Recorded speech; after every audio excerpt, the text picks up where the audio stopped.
In 1993, England, a group of scientists sent a message to the past, and they got an answer from Thomas Edison on how to construct a machine to send images from the afterlife, allegedly.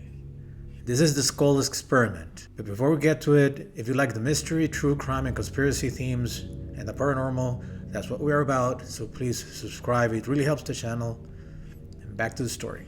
Some paranormal stories feel like legends, but the Scole Experiment, this one involved scientists, cameras, locked objects, empty rooms, and evidence no one has been able to explain for more than 30 years. Even if half it's true, then reality is not what you think. In a cellar beneath a quiet English cottage, 4 mediums sat in total darkness. Around them, a small group of scientists waited. Not ghost hunters, no thrill seekers, but members of the oldest psychical research society in the world. The year was 1993. The lights were off, the air was still, and the sound of a single clock ticked in the dark, in a room that had been previously swept by the scientists. Then a soft crack, a hum, a point of light hovering in the blackness, darting like a firefly, weaving between the scientists' hands. They would call it the Scole Experiment, a 5-year investigation that promised to bridge the world of the living and whatever lays beyond. It began with noises, soft taps from the cellar walls, Robin and Sandra Foy's country home in the village of Scole, Norfolk. The couple were longtime members of the British spiritualist movement, convinced that consciousness could survive death. Along with 2 other mediums, Alan and Diana Bennett, they formed what they call the Scole Group. Early seatings were simple: 4 chairs, a recorder, a notepad. Each week they sat in silence until faint taps, whispers, and mechanical hums filled the dark. The voices claimed to belong to a spirit team, a band of researchers, once humans, who now work from the next dimension. Their goal, they said, was to cooperate with the living scientists to prove the continuity of life. By late 1993, the Foys contacted the Society of Psychical Research, or SPR, founded in 1882, to study phenomena that mainstream science ignore, and mainly to debunk séances. 3 respected members agreed to witness the sessions firsthand. Dr. Montague Keene was an agriculture economist by trade and meticulous statistic by temperament. He had spent decades documenting unexplained cases for the SPR and debunking them. He was skeptical. Professor David Fontana, a psychologist from Cardiff University, specialized in consciousness studies. He described himself as a critical believer but skeptical. And Dr. Arthur Ellison was a retired professor of electrical engineering and former head of the Open University Engineering Department, a man who built machines for a living and wanted to measure the unseen, and he was also a skeptical. The 3 men formed the scientific backbone of what would become one of the most controversial investigations in the society's history. When they first arrived in Scole, they found a small, low-ceilinged cellar lined with blackout curtains.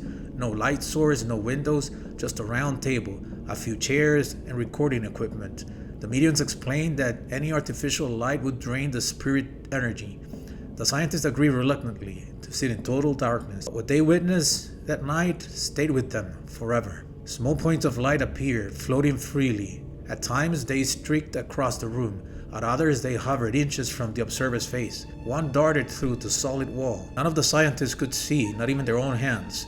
Yet they swore the lights moved intelligently, reacting to their presence and to their thoughts. Over the following months, the sittings continued, dozens of them, each lasting hours. To remove any suspicions of trickery, the researchers proposed small controlled experiments. First, fluorescent wristbands. Everybody in the room would wear them, so even in near darkness, the position of everybody's hand was going to be visible. The lights still appeared. They twisted between the glowing bands, dipped toward the floor, even brushed the scientists' faces like living sparks, transversed the solid materials of the desk and the chairs. The phenomena grew bolder. Rattles and taps gave way to voices, not whispers, but full sentence, male, female, young and old, claiming to be members of the same spirit team guiding the work. For the investigators, it was both thrilling and unnerving. Dr. Keene filled notebook after notebook with time, intensities, and sketches of where the lights had appeared. Ellison began designing instruments that might detect trickery, electromagnetic fluctuations, but the mediums insisted that such devices would frighten the operators on the other side, and always the rule remained: no lights, no cameras. But before the seances, they did allow scientists to sweep the room. No trickery was ever found. In early 1995, a new message arrived from the spirit team.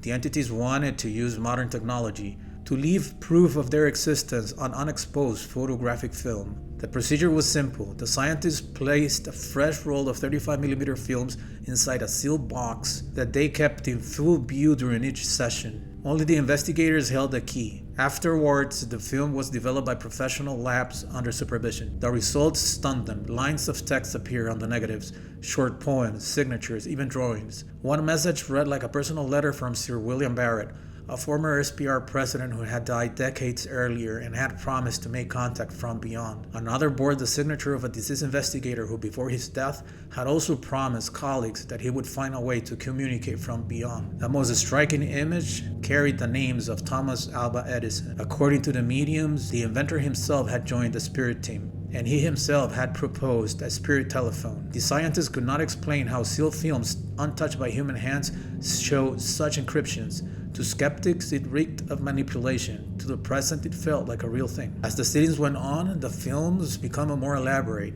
Entire verses of ornate handwriting, scenes resembling landscapes, cryptic symbols that none could decipher. Every roll was logged and stored, more than 100 in total. Late 1996 brought a new instruction from the spirit team: build a camera that would see itself. Following their guidance, the group mounted an 8mm cinema camera facing its own lenses in a closed loop with mirrors, loaded with fresh films, and left running in complete darkness. When the reel was developed, it showed luminous shapes, human-like outlines, and bursts of pattern lights unlike any known photographic artifact. The scientists were stunned. Fontana called it a window into another reality. Ellison thought it might be a form of energy conversion not yet understood by physics. Keen, ever the data man, simply wrote, "Unexplainable by ordinary means." Words of the results spread beyond the SPR. News called it the seller of ghosts. Television crews begged for access, but the group refused any light filming, claiming it would destroy the conditions. Inside the dark room, the experiment continued, and the boundary between observation and belief grew thinner in each sitting.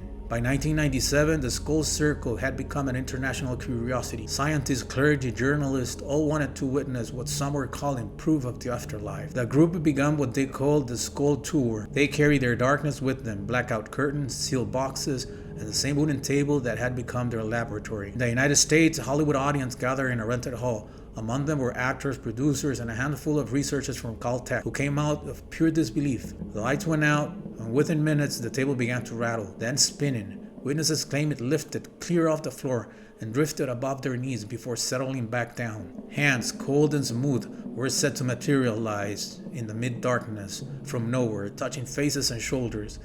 Voices called from every direction, some recognizable, others foreign. A few guests whispered they heard their own relatives speaking. Even for believers, it was overwhelming. For skeptics, it was a perfect theater, but without lights, no one could know for sure. When the tour ended, the scientists who had witnessed the events were no longer united. Fontana argued that consciousness itself might be independent of the brain, that mind could exist as an energetic field. Ellison leaned toward an electrical or quantum phenomena, a form of energy transfer we didn't yet understand. Dr. Keen became the movement's public defender. Calm, articulate, and tireless, he debated critics on radio, television, insisted that fraud could not explain everything they had experienced. In 2004, while speaking at the Royal Society of Arts during a live event, he collapsed from a heart attack, defending the experiment that had consumed the last decade of his life. To supporters, it was a poetic exit, a man stepping directly into the mystery he spent years describing. Of all the personal accounts, one that stands apart is that of Dr. Arthur Ellison's final night in Scole. On the table sat a clear quartz crystal, one of several objects to focus the spirit energy. As the seance began, a light flickered inside, not reflecting but emanating within. Ellison reached out. The crystal was solid, pulsating gently in his hand.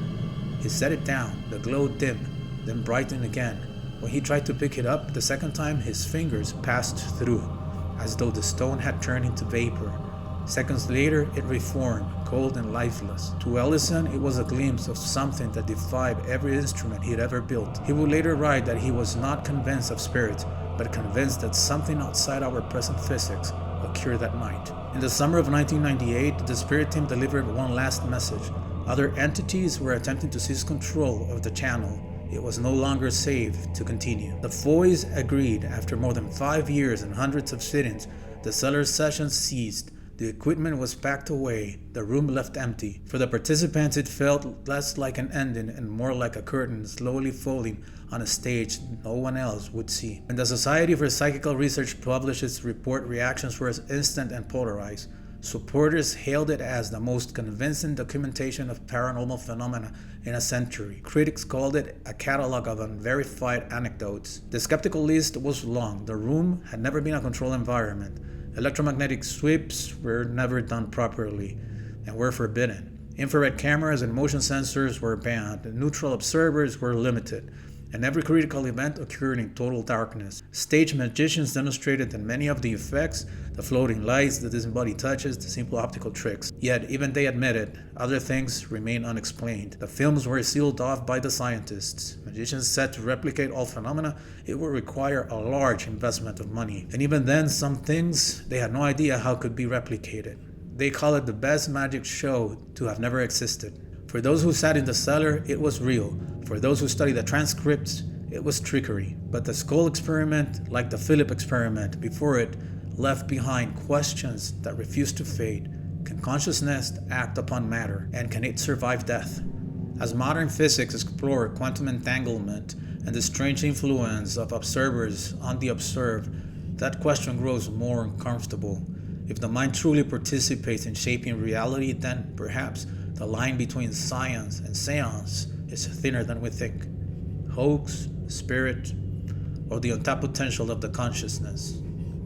This one sits on that magical space of the mind where we have to say we don't know.